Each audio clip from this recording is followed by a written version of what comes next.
Простите, а где слово «народные»? Вообще все перевернули с ног на голову. Умей изыскать и использовать все шансы, чтобы уйти от агрессора. Здравствуйте, дорогие друзья, с вами Марина. Эту запись мы делаем в декабре 2023 года. Давно я не выходила в эфир, а тем зрителям, кто меня видит впервые, я предлагаю потом подробнее познакомиться с нашим каналом по плейлистам. Наш YouTube-канал разнообразный, соавтор канала «Мой муж Паул». Особая рубрика у нас «Сказки со сказочницей». Там я в образе сказительницы сказки рассказываю. А сегодня я хочу ответить на вопросы моих зрителей, что такое адаптированная сказка, в чем польза и вред адаптированной сказки. Адаптированная литература – это художественное произведение в переписанном, переработанном варианте, отличающемся от оригинала и измененном так, чтобы это произведение было понятно и полезно конкретной группе читателей. Мы будем сегодня говорить о сказках детям, и наша группа читателей – это дети. Лингвисты под словом «адаптированная сказка» чаще имеют в виду зарубежную сказку, переведенную на русский язык, в нашем случае на русский. Понятно, что дословный перевод сказок невозможен, и аутентичный текст сказки неизбежно подвергается большим изменениям. И тут слово «адаптация» мы рассматриваем в лингвокультурном понятии, то есть когда иностранная сказка переводится на родной язык. А что же своя русская народная сказка? Что означает применимо к ней слово «адаптация»? Задают мне такой вопрос наши знакомые, которые смотрят у нас на канале «Сказки». Зачастую современные родители, покупая сборник русских сказок для своих малышей, сталкиваются с тем, что это, по их словам, не натуральная сказка, а какая-то переделанная. Эти сказки так разительно отличаются от тех сказок, какие им рассказывали в детстве, и отличаются не в лучшую сторону, по их мнению. Это какие-то, я цитирую, выхолощенные, обедненные сказки. В содержании этих сборников указано, что это адаптированный вариант сказки. Проблема тут обостряется еще и тем, что не только родителям, но и порой самим детям не нравятся варианты таких сказок, если дети уже слышали первоначально эти сказки в оригинале. Выходит, что хотели как лучше, а получилось как всегда. А есть и другое, противоположное мнение. Иные родители считают, что есть такие русские народные сказки, грубые, жестокие, страшные, лютые, и что это все может быть опасно, травматично для детской души. Ну и к тому же от длинных, пространных, устаревших сказок, где много архаизмов и непонятных слов, современным детям становится скучно, нудно и неинтересно. Эти сказки тормозят развитие, считают они. И поэтому, даже если и использовать мотивы русских сказок, то только в переделанном, сокращенном и осовремененном варианте. Интересно было бы мне узнать и ваше мнение, дорогие наши зрители. Пишите, пожалуйста, подробные комментарии. Надо сказать, что даже среди педагогов и психологов разнятся мнения. Некоторые психологи считают, что очень важно и нужно использовать адаптированные сказки в воспитании и образовании детей. Такие истории, переписанные, содержат простые язык и структуру, что позволяет детям лучше понять и воспринять сказку, чем если бы она подавалась в оригинальной форме. Сказочные истории часто содержат моральные ценности и уроки, а в обработанной сказке можно эти уроки усилить, акцентируя внимание на какие-либо детали. Кроме того, обработка сказок может включать в себя изменения в сюжете и концовке, что стимулирует творческое воображение и мышление детей. Есть и другие доводы в пользу адаптированной сказки. Что ж, перед детскими издательствами поставлены правильные обоснованные задачи. Убрать из литературы все вредное и непонятное, переписать сказку так, чтобы в ней было все кратко, понятно и полезно. И выйдут наши сказочки в свет причесанными и приглаженными. Но как бы тут не наломать дров? И есть специалисты, которые считают, что переработанные сказки могут быть опасными. И называют такие сказки не только причесанными, приглаженными, но даже кастрированными. Само слово за себя говорит. Исследователи считают, что сказка несет в себе сакральный смысл. В ней что-то зашифровано, передано нам предками в символичном виде. В ней заложены какие-то тайные коды. Сказка действует в большей степени на подсознание. И убрав что-то и урезав, на первый взгляд, казалось бы, какие-то страшные, грубые вещи, можно причинить непоправимый вред. Неизвестно еще, как уляжется такая обработанная сказка в нежном детском подсознании. Приглаженные сказки часто обходят такие моменты, как наказание злых персонажей в конце повествования. А как же то, что добро побеждает зло? Как это ярко проиллюстрировать? Или то, что связано с положительными героями. Убирают все кровавые, агрессивные сцены. А иногда это является ключевым моментом. И о чем же тогда сказка? Это те испытания, которые герой должен пройти. Благодаря этому он совершенствуется, меняется в лучшую сторону, становится победителем. Вообще сказка сказке рознь. Каждую пересочиненную историю нужно рассматривать отдельно. И нельзя огульно говорить, что адаптированная сказка – это плохо. Тут важный принцип – не навреди. Недопустим, я считаю, бюрократический подход к переписыванию сказок. Важно, чтобы автор, человек, который берется за обработку текста, был окрылен творческой задачей, а не подходил формально к переписыванию сказки. Роспотребнадзор приказал. И тут, конечно, необходимо знание детской психологии. И еще меня спрашивали, какие книги выбирать, каких издательств и где приобретать книжки для детей. Вы знаете, это отдельный вопрос, нужно целый обзор провести. Но я хочу несколько советов дать. Прежде чем купить книжку, обязательно познакомьтесь с содержанием. Уточните, какое издательство, для какого возраста рекомендована литература. Для самых маленьких или для старших дошкольников, для самостоятельного чтения детьми или для чтения взрослыми детям. Внимательно прочтите эти рекомендации, они очень важны.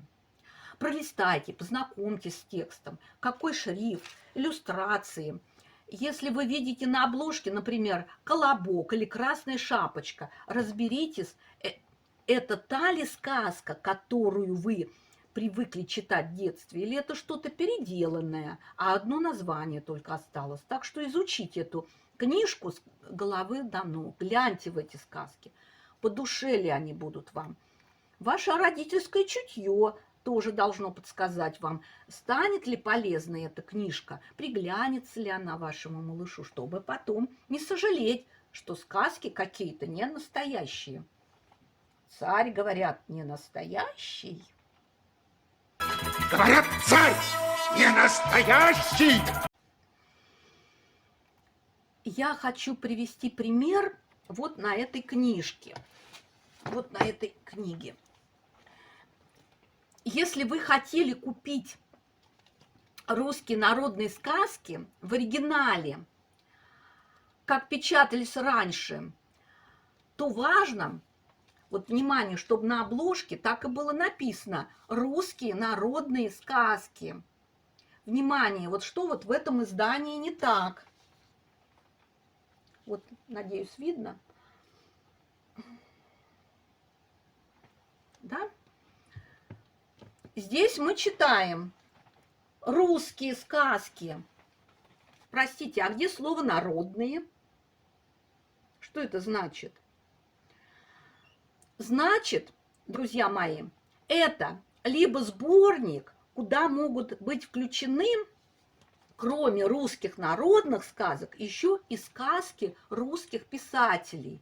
То есть здесь еще могут быть и авторские сказки. Например, часто включают такие сборники «Аленький цветочек». Эту сказку написал Сергей Аксаков. Это авторская сказка, она имеет автора. Сказки Пушкина, наши любимые, известные, да, хорошо нам часто включают в сборники. И других русских писателей. Может быть, здесь всего там две сказки народных, да, народные, русские народные сказки, народные, они не имеют авторства, их написал народ, коллективное, это коллективное творчество. А есть сказки, которые имеют автора. Так что это может быть сборник. Вы обязательно для этого проверьте содержание, все посмотрите. Еще что может быть? Почему вы не видите слово «народные», а просто русские сказки? Как, например, вот в этом сборнике. Смотрим содержание.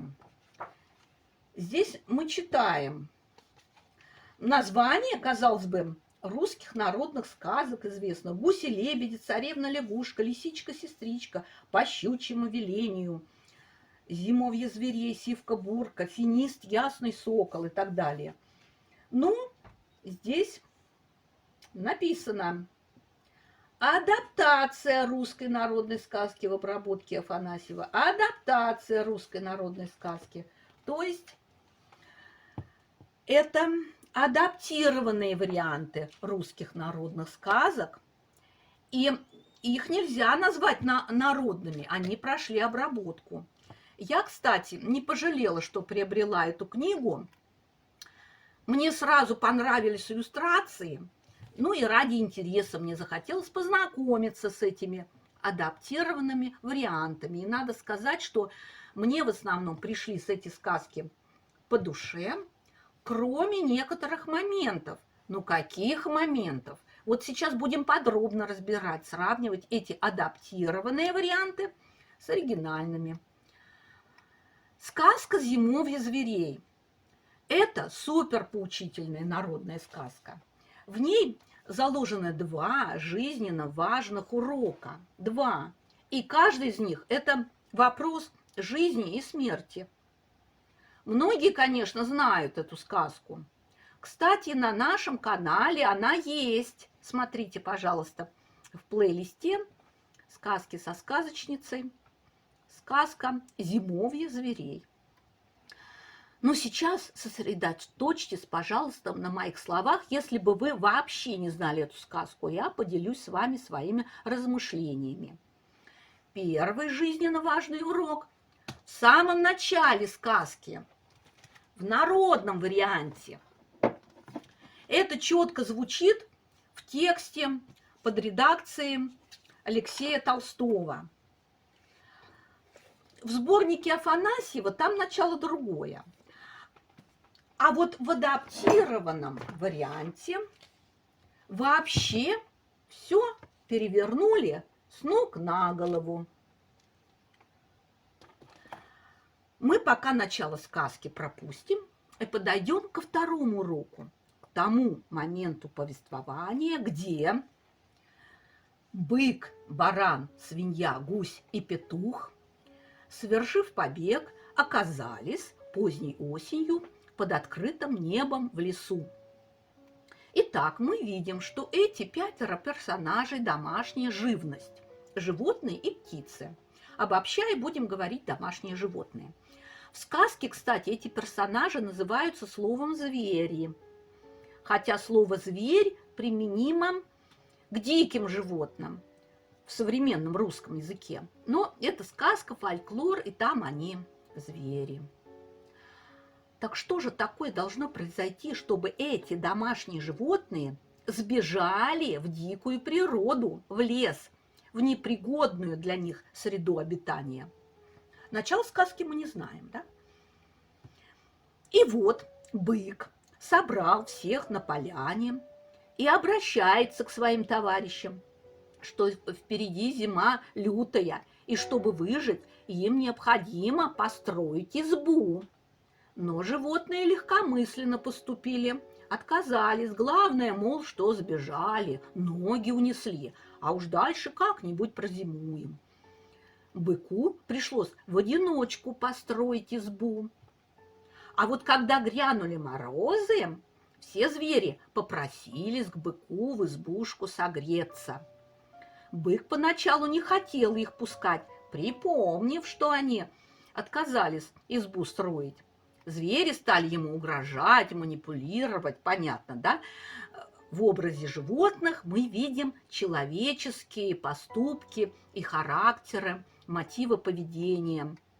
Бык мог бы пойти на принцип, но он оказался мудрым, дальновидным. Бык все-таки их пустил к себе в дом, не стал разжигать конфликт. И стали они жить все вместе и дружно. Это их и спасло.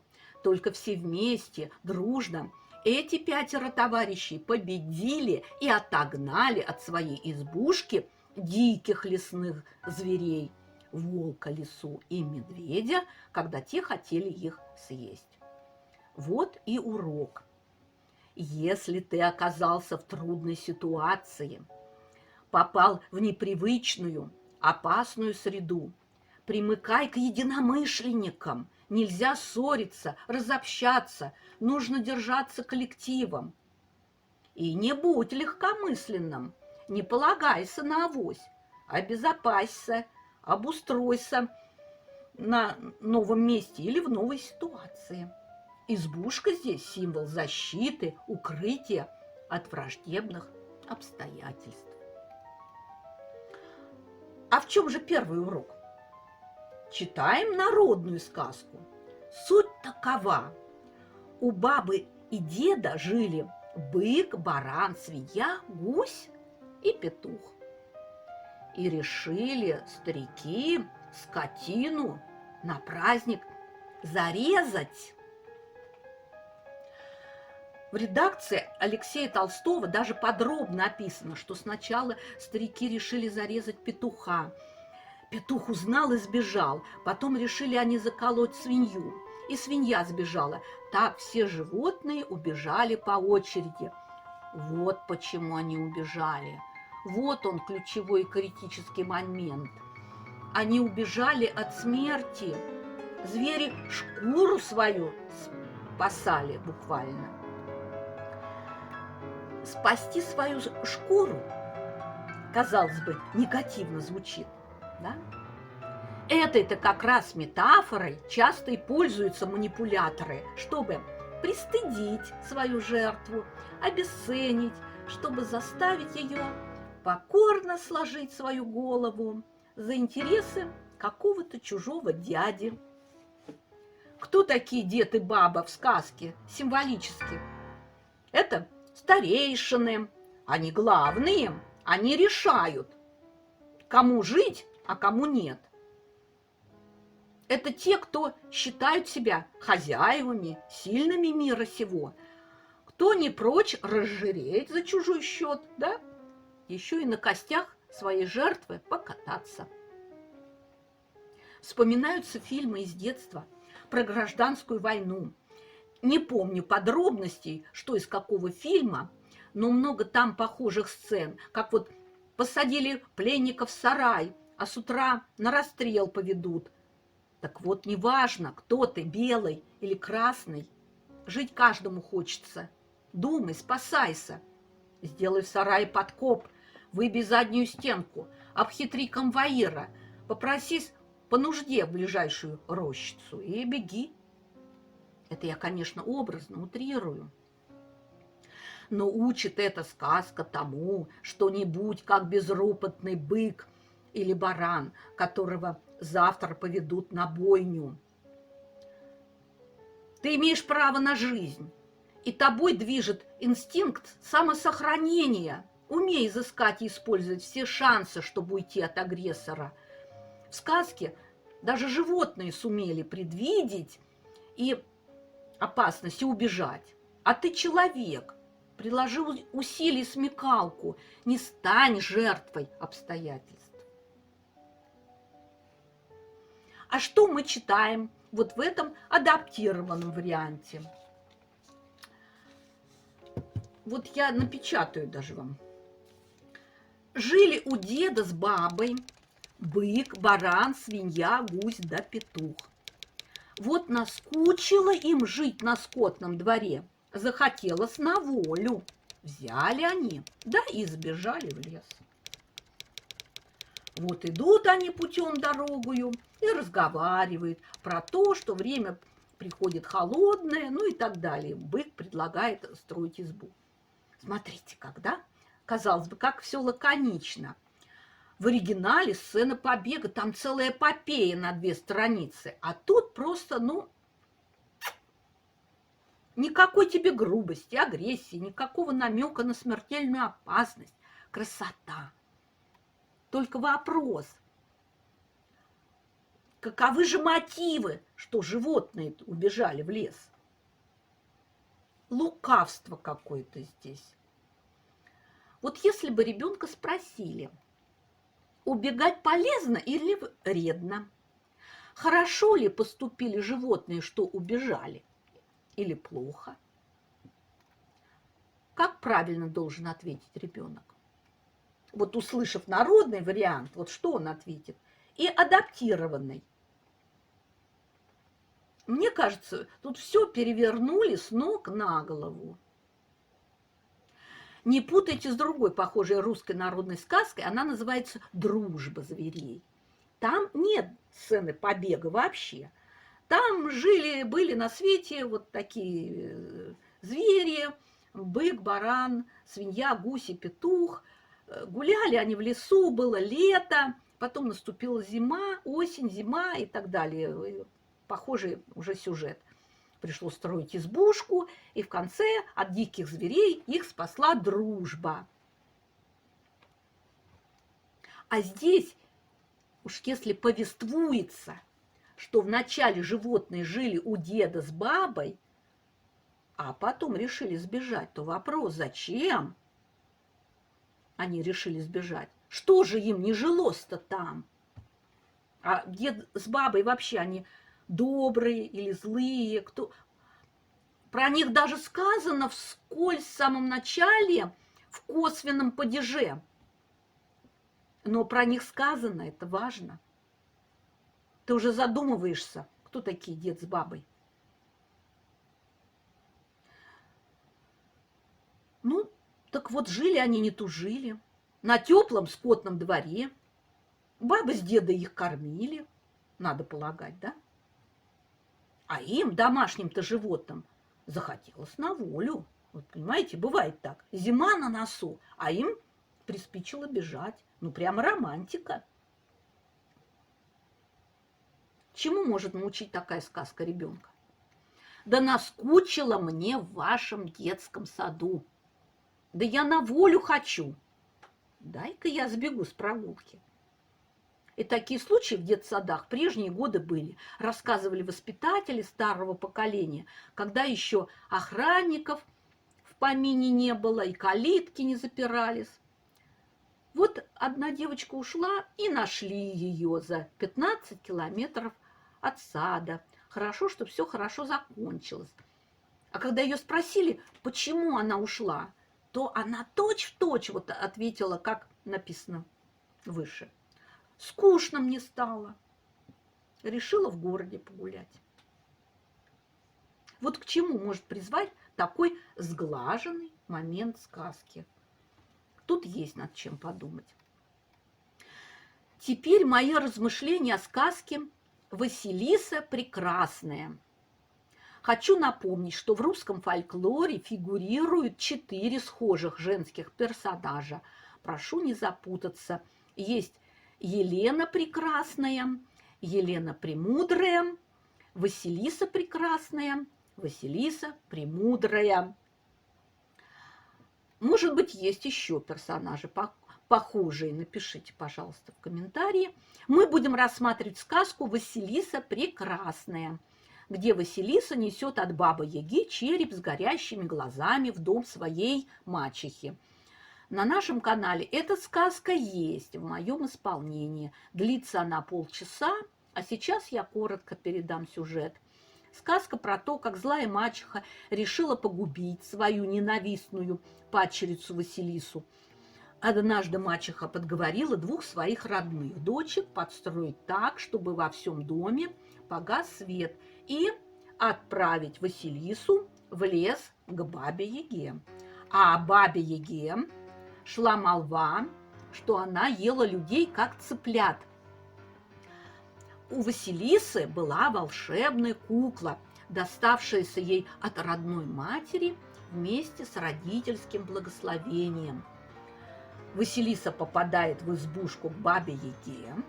Та ставит ей условие: если Василиса выполнит всю работу, то она даст ей огня, а если нет, то ее съест. С помощью волшебной куклы Василиса со всей непосильной работой справилась. Баба-яга осталась в недоумении, но Василиса признается, что во всем ей помогает материнское благословение. Баба-яга прогоняет Василису, но обещание свое сдерживает и дает Василисе череп с горящими глазами. Вот тебе огонь, ты за ним сюда пришла. Вот с этим светящим черепом Василиса возвращается из леса в дом мачехи. А у мачехи с дочерями за все время отсутствия Василисы не было в доме огня. И как только они приносили огонь от соседей, он потухал в их доме. Поэтому они были удивлены, но и обрадовались, что Василиса вернулась живая и принесла огонь. Но магический череп своими горящими глазами начал преследовать злых мачеху с дочерями и к утру сжег их в уголь. А одну Василису не тронула. Ну и дальше там продолжается история, как Василиса отправляется жить в город, и все у ней там будет сказочно замечательно, а в конце она выходит замуж за царя. Мы остановимся вот на этом моменте, как Василиса принесла в дом мачехи череп с горящими глазами. Читаем теперь отрывок из адаптированной сказки. Я тоже для вас напечатаю этот отрывочек.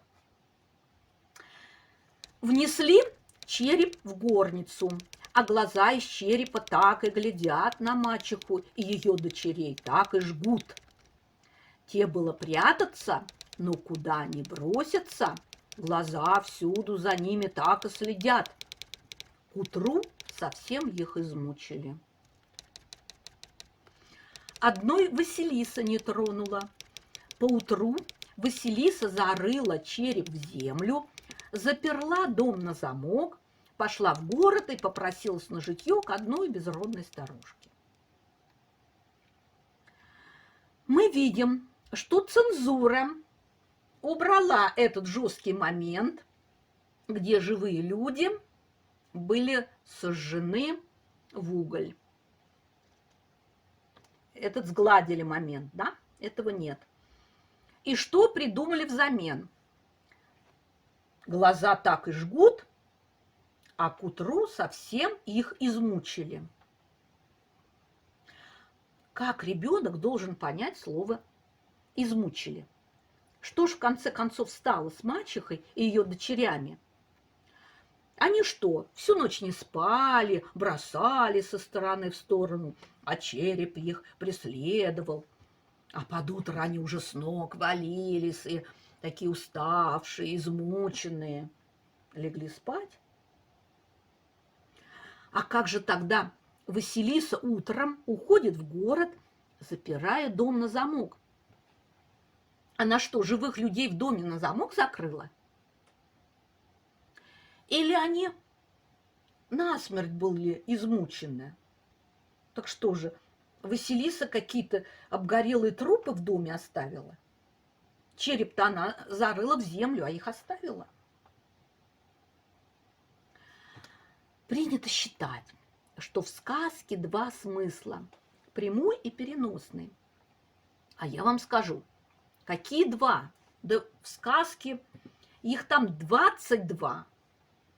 Или там 222 смысла. Да сколько людей на планете, столько смыслов каждый может открыть для себя в той или иной сказке. В сказке метафора на метафоре сидит и метафорой погоняет. Смыслы прям пронизывают друг друга. В каждую секунду восприятие переключается с реального смысла на фантастический и обратно, и опять. И в тот момент, когда этот магический череп с какими-то загадочными, горящими глазницами носится по дому или вертится на палке, там точно не сказано, но уже ты перестаешь воспринимать героинь, мачеху с дочерями, как живых реальных людей. Это символы, это какие-то демоны, а череп их настигает. Живыми брать демонов. Помните, да? Живьем брать демонов! События сказки происходят не в каком-то там царстве, государстве, а в поле нашей психики. Все эти мачехи – это наши деструктивные программы. Кто такая злая мачеха, как архетип? Во всех сказках, будь то сказка «Золушка» или «Морозко». Перечисляйте, что она делает. Она критикует, обесценивает, эксплуатирует и так далее. А ведь это наши же ограничивающие убеждения. Это самобичевание, низкая самооценка, привычка взваливать на себя чужую работу и так далее. Список также можно продолжать. Так что важно самому себе не быть мачехой, справиться с этой ложной установкой. Череп, да, что такое череп? В черепе там что? Мозг. Это символ древнего мозга. Эволюционно в каждом из нас сидит древний мозг. И в критические моменты он активизируется, посылает нам импульсы, подсказки, через ощущения, реакции. Внутри все горит, да, скажем мы, кипит наш разум возмущенный. Горящие глазницы – это осознание, просветление. Ложные программы сопротивляются, не сразу сдаются, но глаза везде их настигают, так и жгут. И вот к утру весь мир насилия разрушен, и прах от него рассеялся в воздухе. Хватит! А демонов-то и нету. Были демоны, мы этого не отрицаем. Но они самоликвидировались. Где демоны? Все, демоны самоликвидировались. Вот что значит превратившаяся в пепел мачеха с дочками. И ребенок, слушая сказку, все это прекрасно понимает, бессознательно. Он сердцем чувствует. Ну а на внешнем плане ребенок тоже все прекрасно разумеет. Добро побеждает зло. Злые персонажи наказаны. Сгорели. Но дети понимают, что сказка – это вымысел, это все нереальные, воображаемые персонажи. Волшебная сказка чем ценна? Она открывает для тебя какое-то четвертое измерение. И самые дикие, иррациональные, абсурдные вещи вначале будоражат психику, а потом все это как-то плавно, удивительным образом укладывается в душе, помогая разобраться в себе, решить внутренние проблемы. И вот что может получиться. Вся целительная функция сказки, призванная налаживать и гармонизировать духовный мир читателя, нивелируется, стоит только убрать пару слов. С фантастического смысла ты падаешь на землю, а там происходит какая-то дурацкая бытовая сцена. И ты сразу включаешь логику, а тут вот в этом переделанном клочке как раз все нелогично. Кстати, в детстве я слышала вариант этой сказки на грамм-пластинке. И там тоже сгладили этот момент, но, мне кажется, более удачно. Мачеха с дочками там не сгорели, а убежали на край земли. Все-таки им, как человеческим персонажам, был дан шанс спастись. Но при этом, как символ зла и угнетения, они навсегда исчезли из жизни Василисы. Все, нет их. Тут можно и дом на замок запирать. Василиса теперь свободная, самодостаточная, она прекрасная. Все пути перед ней открыты, и героиня уходит жить в город. А город – это возможности, перспективы. И всегда надо учитывать, что обработанная сказка меняет образный строй языка, отшлифованный веками. И на подсознании это может по-разному сказаться, хорошо или плохо. К переписыванию сказки следует подходить бережно и продуманно, с учетом детской психологии. Я поделилась в этом видео своим мнением. Из всего вышесказанного каждый может сделать свой вывод. Спасибо за внимание.